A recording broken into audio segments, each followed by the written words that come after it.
السلام عليكم ورحمة الله وبركاته. إن الحمد لله نحمده ونستعينه ونستهديه ونستغفره ونعوذ بالله من شرور أنفسنا ومن سيئات أعمالنا. من يهده الله فلا مضل له ومن يضلله فلا هادي له. أشهد أن لا إله إلا الله وحده لا شريك له وأشهد أن محمدا عبده ورسوله. يا أيها الذين آمنوا اتقوا الله وقولوا قولا سديدا يصلح لكم أعمالكم ويغفر لكم ذنوبكم ومن يطع الله ورسوله فقد فاز فوزا عظيما. الحمد لله الذي بنعمته تتم الصالحات. ربنا آتنا من لدنك رحمة وهيئ لنا من أمرنا رشدا. اللهم آت نفسي تقواها وزكيها وأنت خير من زكاها أنت وليها ومولاها. أما بعد. Alhamdulillah, syukur pada Allah Azza wa Jal kerana dengan rahmat dan juga limpah kurnia yang Allah Ta'ala berikan dapat kita bersama pada malam ni, menyambung perbahasan daripada 40 hadis dosa muamalat dan keuangan Islam yang diremehkan masyarakat. Sambungan kita pada muka surat yang ke-43. Masih lagi kita di bawah tajuk hadis yang ke-6, larangan makan harta batil, iaitu hadis yang diriwayatkan oleh Imam Muslim. Ini hadis bab dia. Man iqtata'a haqqa mri'in muslimin biyaminih faqad awjaballahu lahu an-nara wa harrama 'alaihi al-jannah. Barang siapa yang mengambil hak seorang muslim dengan sumpahnya, maka sesungguhnya Allah Subhanahu wa ta'ala mewajibkan dirinya masuk ke neraka dan mengharamkannya masuk ke syurga.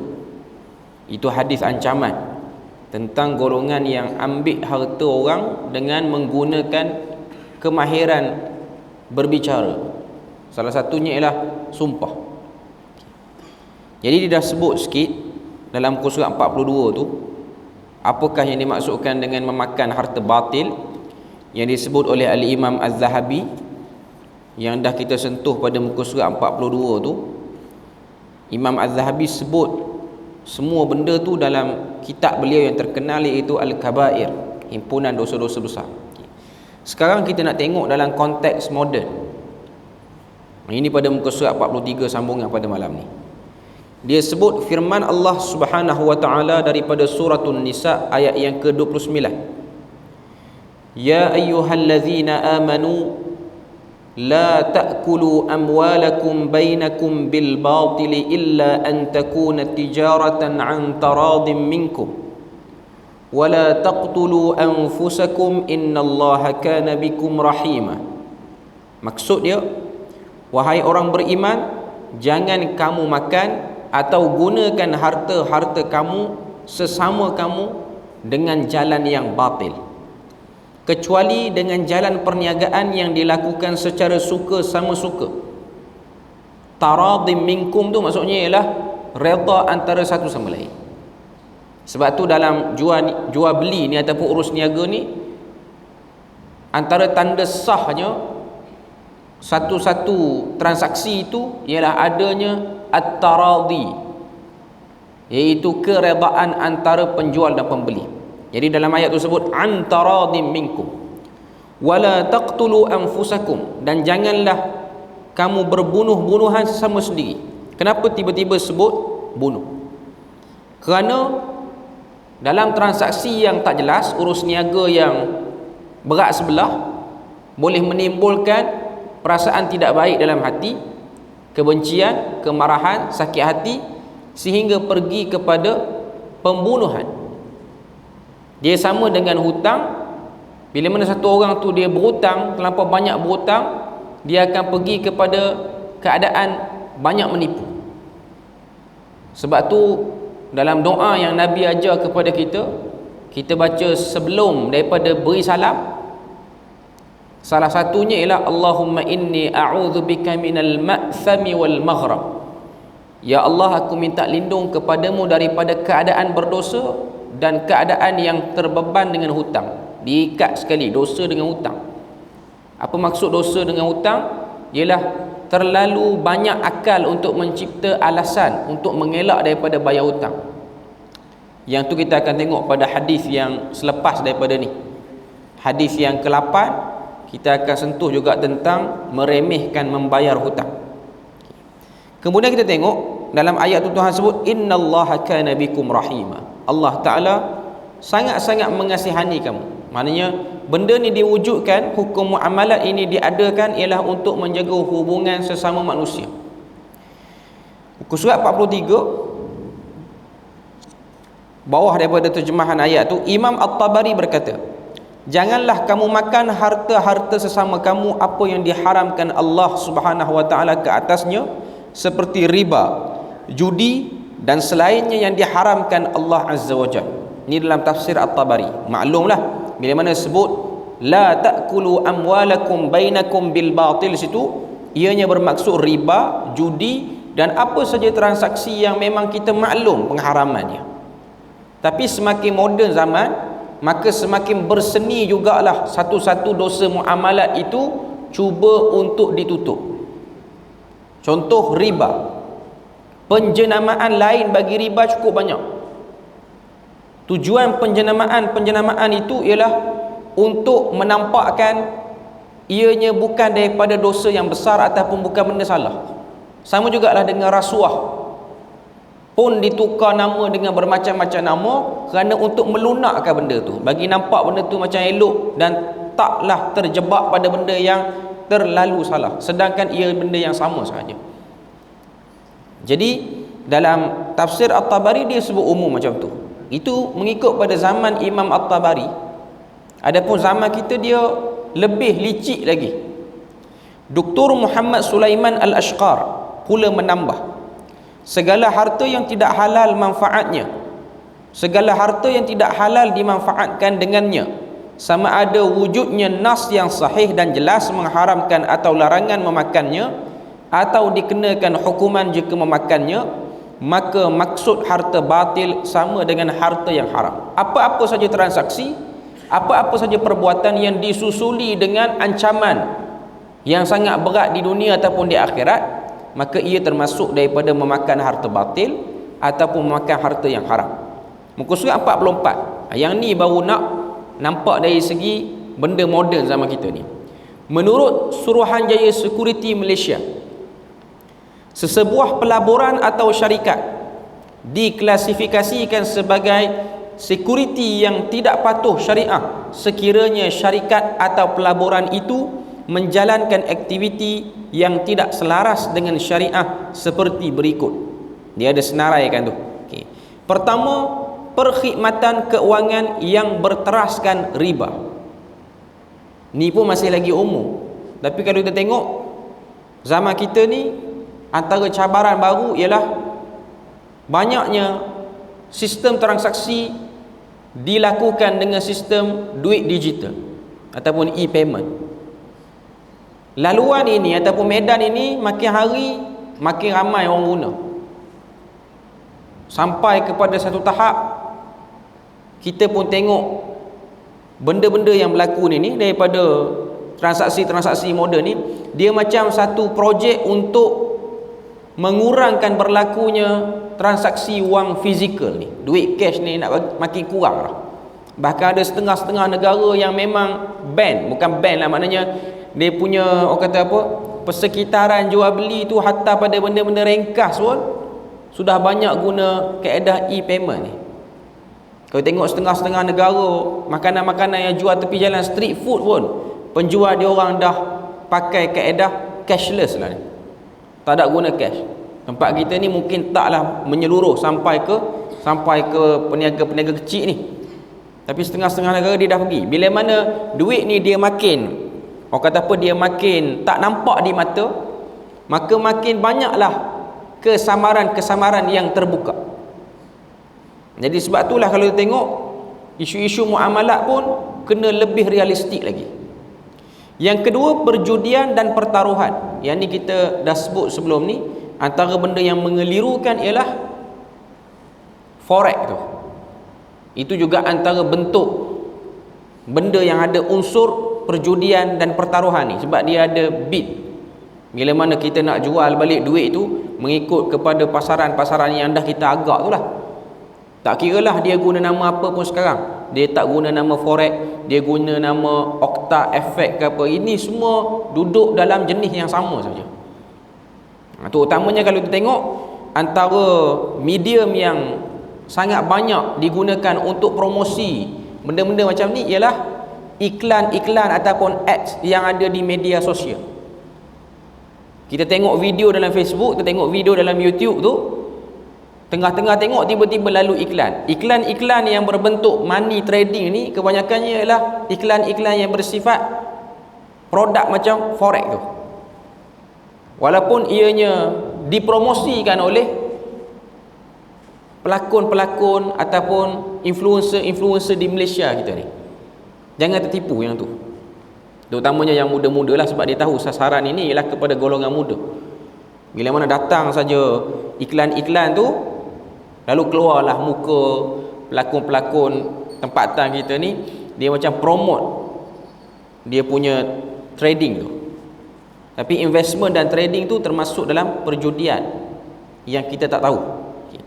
Yang ketiga, pengeluaran atau penjualan barangan yang tidak halal. Yang ini jelas, apa-apa saja benda haram, apa-apa saja benda yang memudaratkan, ianya termasuk daripada benda yang diharamkan.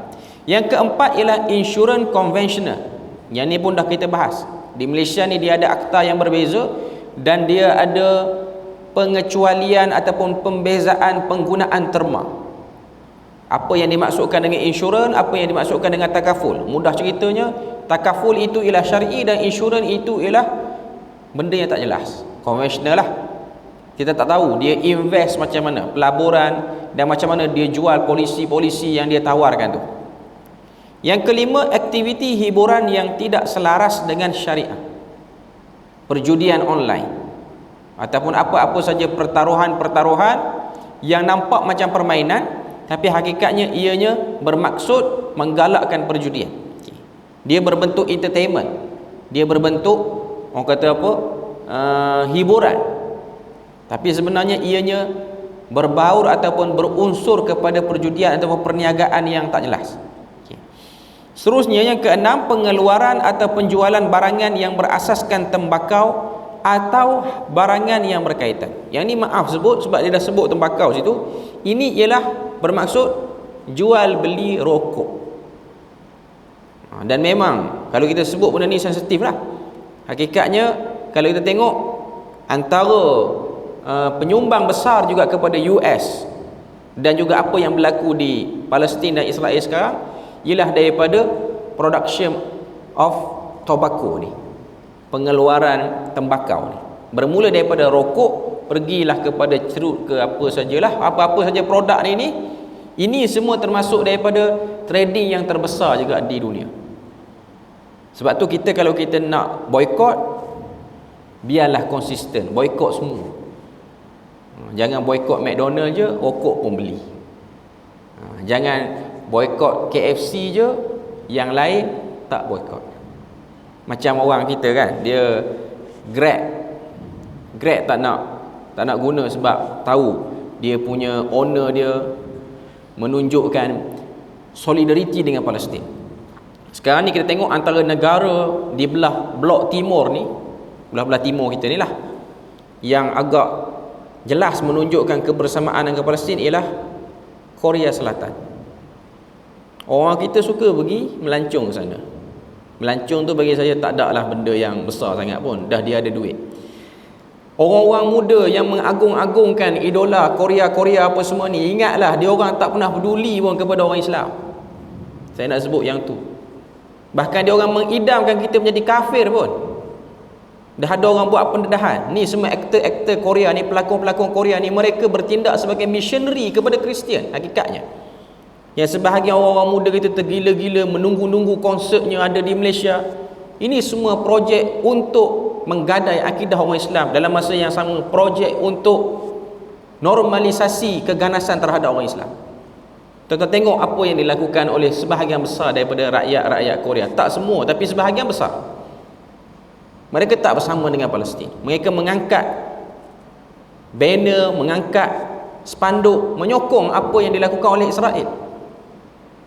Bahkan sebelum daripada isu Israel-Palestin ni pun, kalau orang yang ikut cerita apa yang berlaku di Korea Selatan, percubaan untuk mengganggu gugat komuniti Islam di sana. Masjid dikotorkan. Laluan-laluan masjid di Korea Selatan sengaja diwujudkan kedai-kedai jual babi. Nak suruh, nak nampaknya benda tu dia orang tak suka. Sebab komuniti Islam di Korea Selatan banyak dibangunkan dan diusahakan oleh orang-orang Islam daripada India dan Pakistan yang bekerja di sana. Tuan-tuan tengoklah dokumentari beberapa masjid-masjid utama di sana. Melainkan ada satu masjid ni masjid pelancongan. Masjid pelancongan ni dia di cover oleh beberapa NGO dunia, badan-badan dunia. Tak nampak sangatlah penentangan tu. Tapi masjid-masjid yang berada, yang digerakkan secara bersendirian, ada perkongsian daripada sebahagian orang-orang yang berdakwah di sana. Masjid-masjid yang berada di tengah bandar Seoul tu, yang bertebaran banyak tu, yang diusahakan oleh sebahagian muslimin daripada India dan Pakistan yang bekerja di sana, seperti mana dia orang datang tempat kita ni pun. Cubaan untuk report kepada kerajaan supaya dirobohkan, diwujudkan majlis-majlis yang bising dan bingit sekitar dengan masjid. Jadi orang-orang muda kalau masih lagi minat yang ni, di mana nilai Islam anda? Itu ialah yang saya nak sebut ni. Tak padan lah. Benda tu tak padan. Untuk kita simpan gambar orang-orang ni dalam telefon kita. Kita hadap cerita orang-orang ni berhari-hari, terutamanya orang muda lah. Benda ni cerita orang muda lah. Jadi nak boykot pun kena boykot jugalah yang ni. Yang ni pun sama. Termasuk daripada ejen-ejen yang menunjukkan dengan jelas mereka tidak bersama dengan apa yang berlaku di Palestin. Berbeza dengan sebahagian orang-orang di barat. Kalau kita tengok demonstrasi di barat, di sebahagian negara, walaupun daripada non-Muslim, agak positif tentang isu Palestin ni.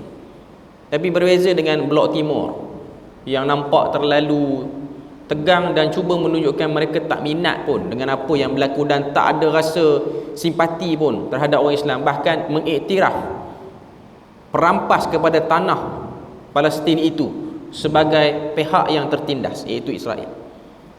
Jadi ini pun kita kena sedarlah. Sebab tadi dia sebutkan pengeluaran dan penjualan barangan yang berasaskan tembakau dan barang berkaitan. Yang ni Security Malaysia sebut ianya termasuk daripada memakan harta batil. Yang ni memang jelas.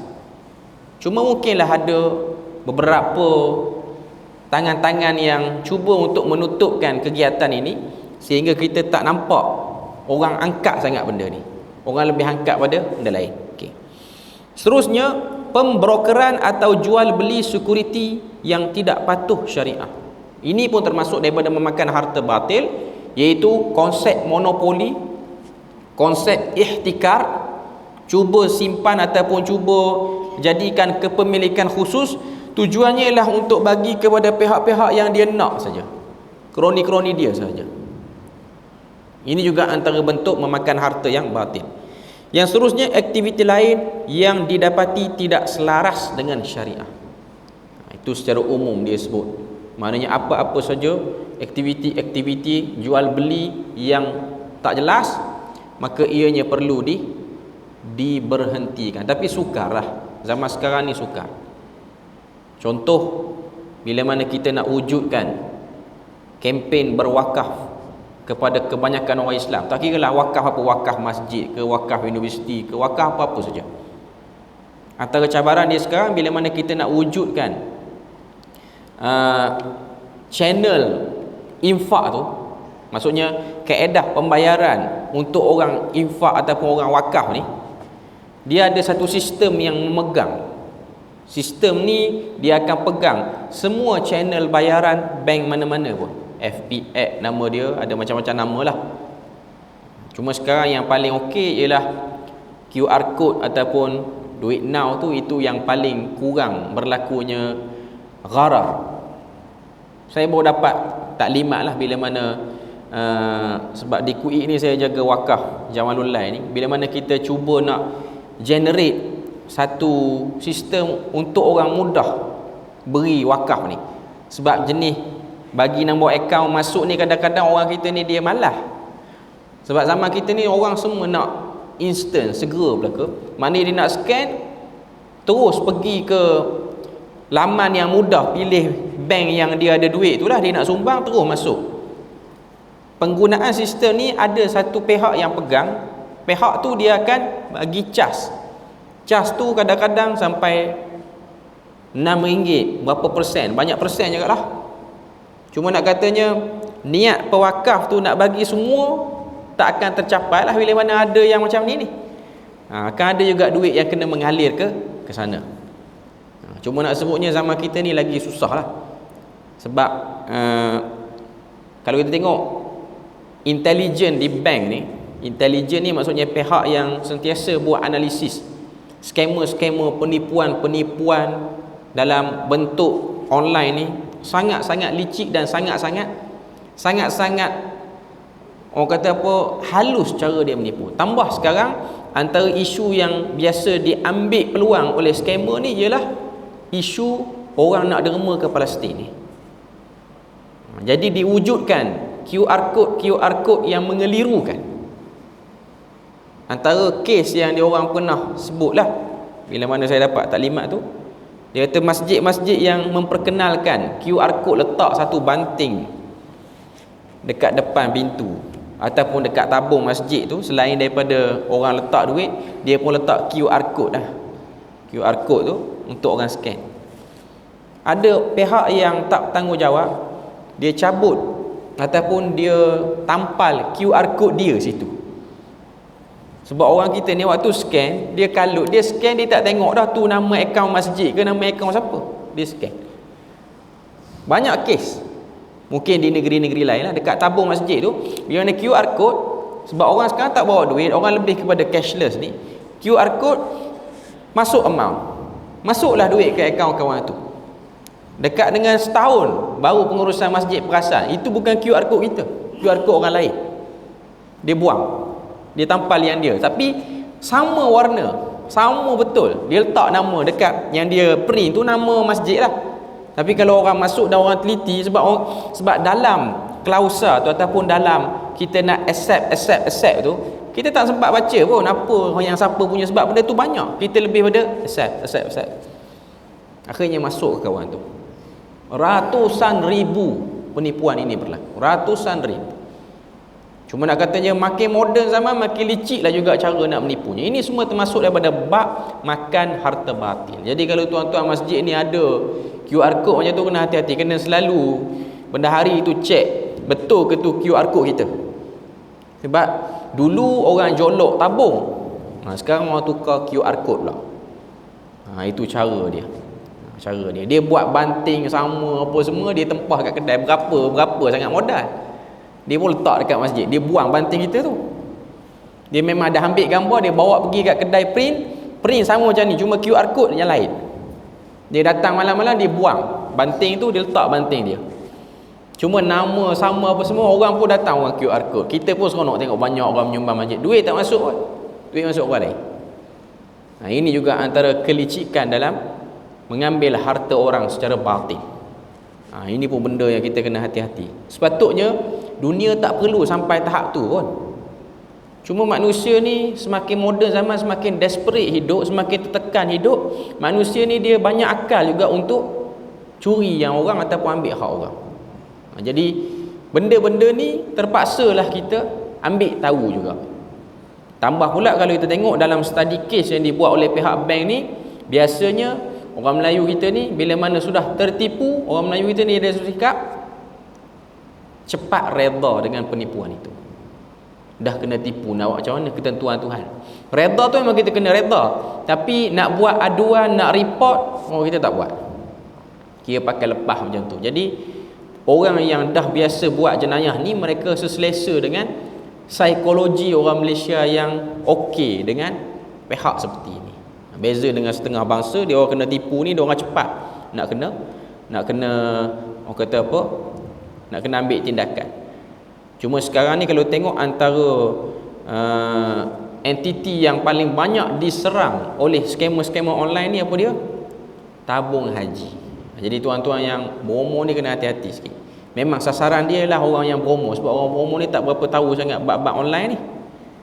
Ini pun saya dapat taklimat kemarin baru, 2 hari lepas, pasal isu pelaksanaan wakaf air merchant apa semua macam-macam lah. Isu-isu berkaitan online lah. Antara entiti bank yang banyak diserang sekarang ialah tabung haji. Tabung haji dah ambil kepakaran daripada beberapa bank lain untuk avoid case scammer ni. Sebab biasa ni bila mana dia masukkan mesej, lepas tu dia masuk dalam telefon pemilik akaun tabung haji tu, kita tekan je satu link tu, dia sudah boleh akses semua, termasuk pin kod kita apa semua. Sebab zaman sekarang ni semua orang ada telefon. Selama mana telefon kita on, selama tu lah orang boleh akses semua kod-kod peribadi kita. Tambah pula sekarang orang simpan password ni dalam Google je, lagi boleh buat. Cuma nak kata macam mana, sebab dunia sekarang dah hidup macam tu. Yang ada sekarang ialah berhati-hati lah. Berhati-hati, itu ialah yang kita boleh buat. Cuma saya dapat makluman daripada yang datang tu ialah wakil bank negara. Dia sebut antara institusi yang banyak kena sekarang ialah tabung haji. Sebab di sini ialah sasaran mereka kepada penyimpan-penyimpan yang berumur 50 tahun ke atas, yang memang tak terdedah dengan teknologi secara meluas ni. Jadi itu antara peluang yang mereka ambil. Okay. Ada masa lagi kita masuk hadis yang ke-7. Larangan jual beli ketika azan Jumaat. Yang ni kena dengan kita hari Jumaat ni. Okay. Daripada Abdullah bin Umar bin Al-Khattab, annahu kana fi as-suq wa uqimatis salatu fa aghlaqu hawanitahum wa dakhalu al-masjid. Faqala ibn Umar fihim nazalat rijalun la tulhihim tijaratun wala bay'un an dzikrillah. Maksud dia muka surat 48. Hadis ni riwayat daripada Ibnu Abi Hatim dalam kitab Tafsir Al-Quran Al-Azim. Dia kata ketika beliau berada di pasar, ni daripada Abdullah bin Umar, kemudian didirikan salat, maka orang ramai menutup kedai-kedai mereka lalu masuk ke masjid.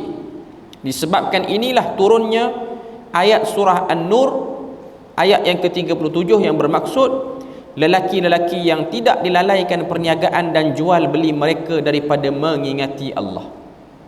Maknanya bila mana sampai waktu salat, hadis ni tak sebut sembahyang Jumaat ke sembahyang apa, umumnya sampai waktu salat berhenti dan sambung urus niaga tu selepas selesai daripada waktu salat. Asas hukum adalah daripada suratul Jumaah ayat yang ke-9. Ya ayyuhalladzina amanu idza nudiya lis-salati min yaumil jum'ati fas'au ila dzikrillahi wa dzarul bai' dzalikum khairul lakum in kuntum ta'lamun. Wahai orang beriman, apabila diserukan azan untuk mengerjakan sembahyang pada hari Jumaat, maka segeralah kamu ke masjid untuk mengingati Allah dengan mengerjakan sembahyang Jumaat, dan tinggalkanlah jual beli pada waktu itu. Yang demikian itu adalah baik bagi kamu jika kamu mengetahui hakikat yang benar. Yang ni memang khusus untuk salat Jumaat lah, sebab memang disebut idza nudiya lis-salati min yaumil jum'ah. Fas'au maksudnya apa? Tinggal macam tu je. Tinggal macam tu saja. Dia beza dengan fasri'u. Asri'u ni maksudnya kita kemah-kemah dulu, tutup apa semua dulu, bagi elok, kunci bagi elok. Ini merujuk pada suasana pada zaman itulah. Kalau zaman kita ni, bila mana kita berniaga dah nak salat Jumaat, dan kita pun moden, boleh tahu pukul berapa salat Jumaat, dan kita tahu baki berapa jam, setengah jam ke 20 minit ke nak masuk salat Jumaat. Waktu tu kita dah boleh siap sedia tutup dan elakkan apa-apa transaksi yang akan berlaku dalam masa dekat. Cuma ujianlah sikit bagi orang yang berniaga ni, saya pun tahu. Sebahagian orang yang berniaga ni dekat-dekat Jumaat tu lah makin makin ramai orang datang. Sebelum Jumaat tu dia slow, lagi setengah jam lagi ramai orang datang, 20 minit lagi ramai pada setengah jam tadi, sehingga dia ni rasa berbelah bahagi lah. Nak pergi solat ke tak nak pergi solat. Yang ni kena kuatkan iman. Yang pasti Tuhan sebut wadharul bai', tinggalkan jual beli. Jangan buat apa-apa jual beli pun. Yang tinggalkan ini ialah orang-orang yang melihat kebaikan yang lebih utama berbanding mementingkan keuntungan dunia dia. Okay. Imam At-Tabari berkata, bersegera mengingati Allah Subhanahu wa taala ialah bersegera melakukan amal-amal saleh apabila diserukan azan. Syekh Abdul Rahman bin Nasir As-Sa'di berkata, ayat tersebut menunjukkan akan hikmah besar kerana meninggalkan larangan. Kebaikan yang diperoleh kerana menjalankan perintah Allah Subhanahu wa taala dan Rasulnya dengan menyibukkan diri dengan ibadah salat Jumaat. Salat Jumaat ini adalah kewajipan yang sangat penting. Di antara hikmah penting yang dapat diambil daripada menghadiri salat Jumaat ialah kita diperintahkan untuk mendahulukan urusan akhirat dibanding dengan urusan dunia. Memang kehidupan orang Islam, orang beriman ialah mengutamakan urusan akhirat. Bila mana dia utamakan urusan akhirat, maka dia akan tengok benda-benda yang lebih penting untuk akhirat dia berbanding kepentingan dunia dia. Benda ni dia perlukan kepada latihan, dia perlukan kepada usaha untuk dapat perasaan itu. Dia bukan boleh dapat tiba-tiba. Dan antara benda yang kita kena siap siaga dalam diri kita ialah melawan perasaan untuk tidak mengikuti kebiasaan orang-orang ramai. Kita kena lawan. Sebab tu cara untuk kita beralih daripada godaan syaitan ni, kita kena paksa diri kita. Peringkat awalnya sangat berat, maka ia akan lebih ringan pada peringkat yang kedua, pada usaha yang ketiga, seterusnya dan seterusnya. Sebab saya boleh beri perumpamaan, kita ni untuk sentiasa bersemangat beribadah, dia umpama orang yang nak berlari tapi belum start lagi. Bila mana kita dah start berlari, maka syaitan yang nak menggoda kita, dia kena berlari bersama dengan kita. Kalau kita belum start, kita duduk lagi, belum berada di garisan, belum mula lagi, maka godaan untuk memulakan sangat berat. Tapi bila mana orang tu dah berlari, syaitan yang nak goda dia pun terpaksa berlari juga. Mungkin dia kena juga godaan, tapi ianya lebih sukar berbanding orang yang belum start apa-apa lagi usaha untuk menambahkan amal ibadah dia. Sebab tu bila mana kita dengar satu benda, kita amal terus. Pelan pun tak apa, tapi buat. Dengar fadilat salat malam, bangkit 2 rakaat. Dan istiqamahkan seminggu 2 rakaat. Minggu kedua tambah lagi 4. Ataupun ada orang ikut kepada keadaan masing-masing. Ada orang dia terpaksa duduk dalam 2 rakaat tu sebulan. Dipersilakan, yang penting dia bangun. Dia memulakan larian itu. Kalau dia tak berlari, jadi sampai bila-bila pun dia nak bangkit je, syaitan dah bisik. Nanti dulu, lambat lagi subuh tu, setengah jam lagi pun tak apa.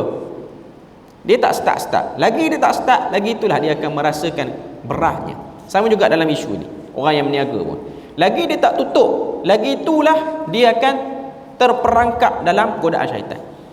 Dia kena tutup. Kalau dia betul sayangkan akhirat dia, dia kena tutup. Tapi kalau dia sanggup gadaikan akhirat dia dengan dunia dia, ikut suka hati dia lah. Cuma nak sebutnya ialah dalam Quran ataupun dalam ayat ni sebut zalikum khairul lakum, itulah kebaikan yang lagi baik untuk kamu, bukan untuk siapa-siapa pun, untuk kita. Memang ujian, tapi keberkatan. Saya tengok sebahagian orang, terutamanya saya ingat zaman sekolah dulu, kalau salat Jumaat je, bas sekolah akan hantar kita salat Jumaat. Kita sekolah asrama, makcik-makcik yang jual-jual dekat tepi-tepi ni, dia memang menunggu bas-bas daripada asrama ni, waktu tu dia berjual. Makin nak dekat azan tu, makin banyak bas-bas daripada sekolah-sekolah lain datang. Jadi dia pun rancak jual, sampailah khatib dah naik berkhutbah pun dia masih lagi menguruskan urusan-urusan jual beli dia. Dia perempuan, dia tak kena sembahyang Jumaat pun, dia tak wajib, tapi dia antara menyebabkan berlakunya kelalaian orang. Jangan buka. Kalau kita tahu orang tak datang pukul berapa, kita tutup siap-siap. Benda ni dia memerlukan kepada keimanan yang kuat. Saya ingat di Jordan dulu belajar, di tepi-tepi masjid yang dekat rumah kediaman kita orang ni, tepi-tepi masjid tu orang-orang Pakistan dia ada kios-kios kedai yang dia orang sewa, dia orang berniaga situ. Kalau tuan-tuan tengok komuniti Pakistan ni merata, tuan-tuan pergi mana pun jumpa. Dia orang ni dari segi pangkat kerja kerajaan, dia orang tak kerja kerajaan, tapi dari segi bertebaran di muka bumi, dia orang bertebaran. Sebab tu komuniti Islam di mana-mana pun biasanya dikuatkan oleh mereka. Jadi ada beberapa orang Pakistan ni dia berniaga, dan dia orang sangat melazimi salat 5 waktu di masjid ni. Waktu tu saya nak beli barang azan isyak. Saya ingat lagi azan isyak.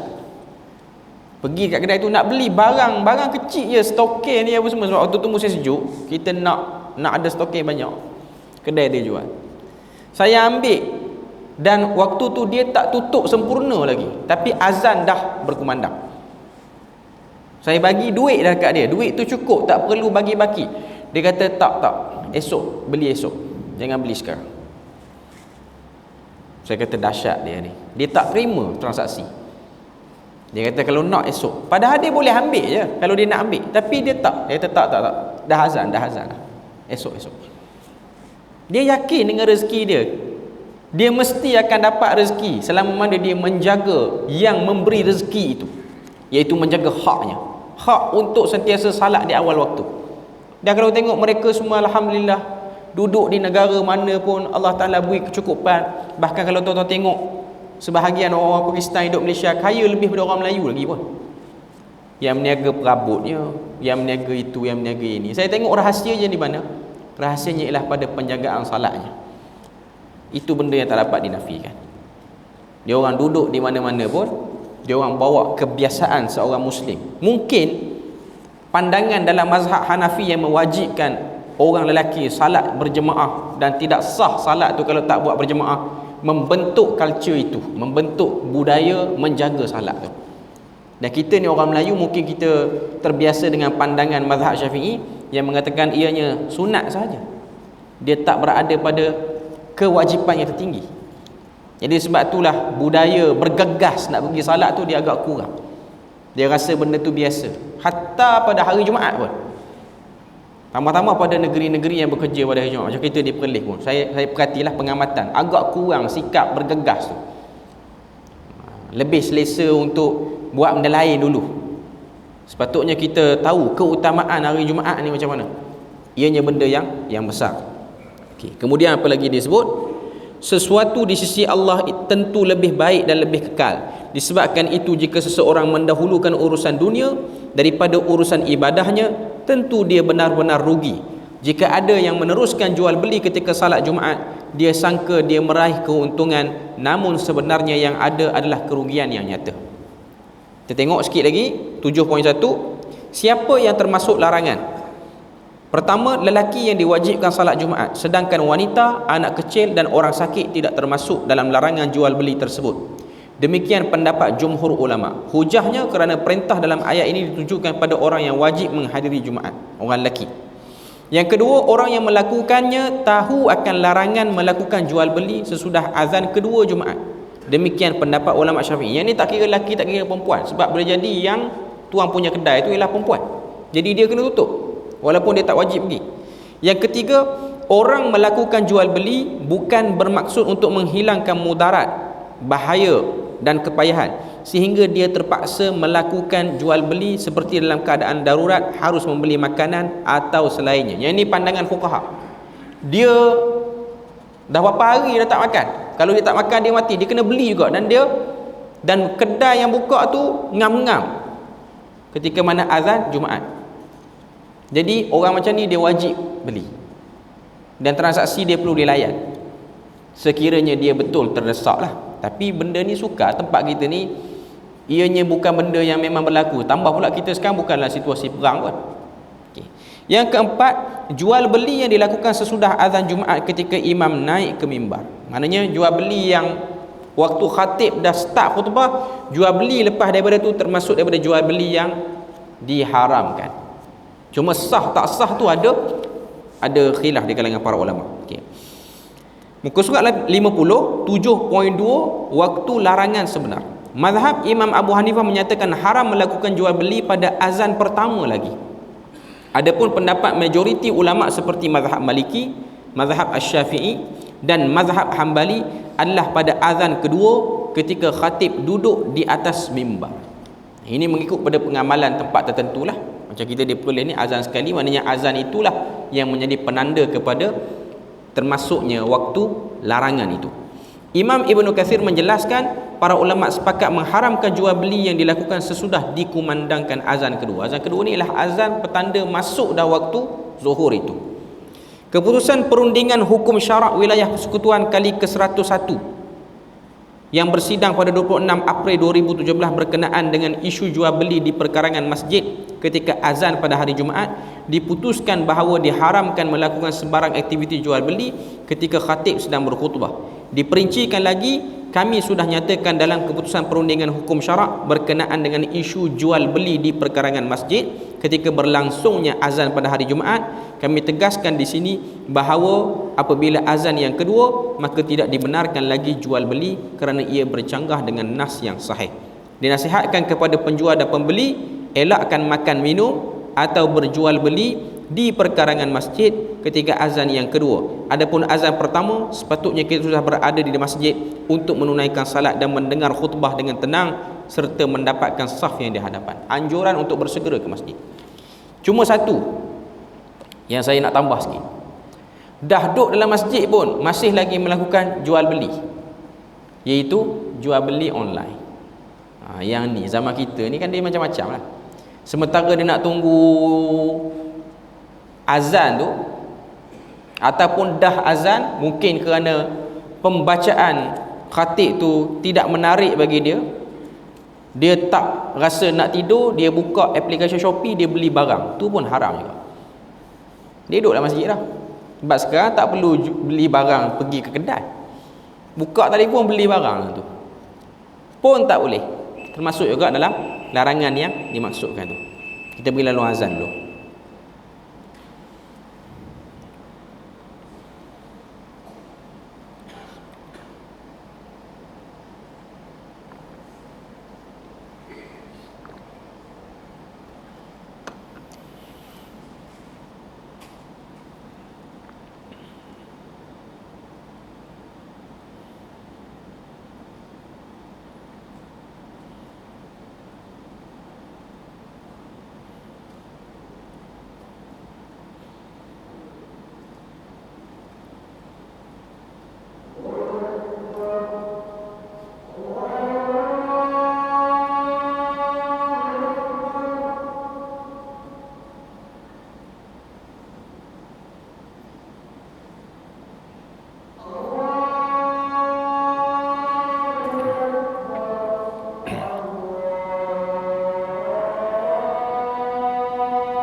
Okey, kita sambung sikit lagi.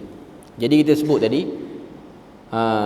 jual beli online pun termasuk daripada jual beli yang dilarang, walaupun ianya berlaku dalam masjid tanpa ada nampak orang tu pergi kedai. Adakah akad jual belinya sah? 7.3. Jual beli yang dilakukan oleh lelaki yang memenuhi syarat adalah sah tetapi berdosa. Ini pandangan dalam Asy-Syafi'iyah. Imam An-Nawawi menjelaskan jika dua orang melakukan transaksi jual beli, salah satunya memenuhi syarat wajib salat Jumaat dan yang lain tidak, maka kedua-duanya terkena dosa kerana yang tidak hadir Jumaat itu sudah membuat orang lain lalai daripada hadir salat Jumaat itu sendiri. Namun jual beli keduanya tidak batal. Jual beli sah tapi perbuatannya berdosa. Kerana larangan yang dimaksudkan tidak mengarah pada rosaknya akad sehingga ia tetap sah. Hal ini sebagaimana jika seseorang salat di tanah rampasan, salatnya tetap sah namun berdosa kerana merampas. Dia rampas tanah orang, dia salat situ, dia buat rumah atas tanah yang dia rampas, yang dia tipu. Salatnya sah tapi ianya termasuk daripada perbuatan yang haram sebab dia mendirikan pada tempat yang batil. Kita perhabis terus 7.4. Bagaimana perbuatan lain selain kontrak yang melalaikan daripada menghadiri salat Jumaat? Jika seseorang sibuk bekerja, membayar sewa rumah, membayar bil-bil keperluan dan selainnya ketika khatib sedang berkhutbah, maka ia termasuk sesuatu yang dilarang syarak. Bayar bil pun, selesaikan apa-apa payment pun, walaupun bukan jual beli apa pun, termasuk daripada benda melalaikan. Macam saya sebut tadi lah, sebab sekarang orang nak bayar installment kereta, rumah, sewa rumah, semua boleh bayar dalam online. Dan ada orang waktu sembahyang Jumaat tu lah baru dia teringat. Dan memang syaitan akan suka ingatkan kita waktu tu lah, padahal waktu senggang yang tak terkait dengan waktu salat ada saja, tapi dia tak ingat waktu tu. Okay. Imam Al-Qurtubi berkata, setiap perkara yang menyibukkan diri seseorang itu daripada menghadiri Jumaat, maka dia adalah haram secara syarak, apa saja walaupun bukan jual beli. Syekh Dr. Muhammad Az-Zuhaili juga menyebut bahawa dikhususkan jual beli kerana ia disebut dalam Al-Quran dan dikiaskan juga ke atasnya pada perkara selain darinya yang menyibukkan diri seseorang daripada bersegera bagi menunaikan salat Jumaat. Apa-apa saja, hatta mesyuarat penting pun, kalau ianya ada unsur melengahkan kita untuk pergi awal, pun termasuk daripada benda yang termasuk dalam larangan tu. Jadi kita kena kosongkan. Kalau sekarang pukul 12 tu dah kena stop semua, dah kena berada dalam gate ready untuk salat Jumaat, sebab pukul 1:07 dah masuk waktu zuhur. Jadi itu ialah menunjukkan sikap bergegas dan well prepare untuk pergi menunaikan salat Jumaat. Jadi itu yang terbaik. Alhamdulillah, selesai kita hadis yang ke-7. InsyaAllah untuk minggu depan kita akan masuk hadis yang ke-8, larangan meremehkan membayar hutang. Kita berpada situ je untuk malam ni. Moga Allah Ta'ala beri rahmat dan berkat. Subhanakallahumma wa bihamdik, asyhadu an la ilaha illa anta wa astaghfiruka wa atubu ilaik. Wassalamualaikum warahmatullahi wabarakatuh.